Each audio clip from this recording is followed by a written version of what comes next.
Botched SAP project costs Spar R786-million.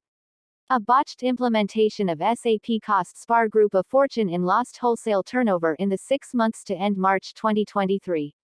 A botched implementation of SAP enterprise software cost Spar Group R786-million in lost wholesale turnover in the 6 months to end March 2023. Spar is facing a double-digit decline in profit and has deemed it prudent not to declare an interim dividend as a result. The company said high interest rates, load shedding, difficulties in implementing its new IT system and rising costs are to blame for its weak results. The retailer reported on Wednesday that its operating profit fell almost 18% to about R1.5 billion for latest interim reporting period. Its diluted headline earnings per share fell more than 30% because of cost pressures, which led to a subsequent loss of turnover during the latter half of the period. Finance costs on debt and overdrafts have also increased, and the group said over the past 12 months all regions have come under considerable inflationary cost pressures. Resolving all outstanding SAP software implementation challenges remains an urgent priority. The SAP software go-live challenges at Spar's KwaZulu-Natal distribution center added to the challenges as stores are being forced to use other distribution centers to fulfill orders in that province. Resolving all outstanding SAP software implementation challenges remains an urgent priority for the business and for our retailers in the KwaZulu-Natal region, the group said. The distribution center in KwaZulu-Natal was the first regional distribution center to launch SAP software in February 2023. But the group reported that the transition resulted in various go-live and integration issues, negatively impacting distribution operations in KwaZulu-Natal. This caused interruptions in stock deliveries to retailers' stores, resulting in reduced service levels, which had a significant impact on retailer loyalty in this region.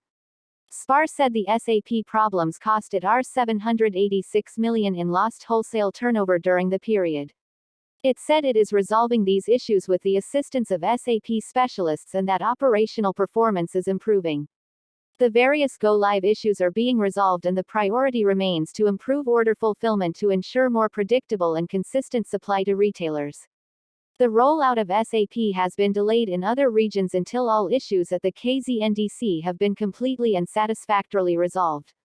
Load shedding. Meanwhile, load shedding has cost Spar more than R700-million in diesel for generators over the latest 6-month period, the retailer said, as it warned of much higher spending if the power situation deteriorates.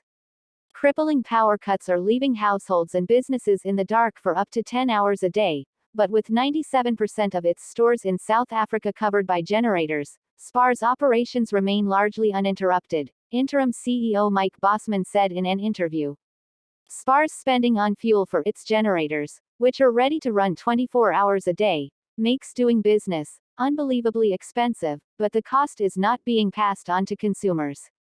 Bosman said that at current levels, Spar's diesel spend for its full financial year was going to be R1.4 billion. If the power situation doesn't improve and if it deteriorates, it's going to be much more. Spar's shares were up more than 4% in early trade at R107.69. This follows a fall of more than 19% 2 weeks ago when it released a trading statement indicating its interim earnings. Copyright 2023 New Central Media, with additional reporting by Tanur Anders, copyright 2023 Reuters.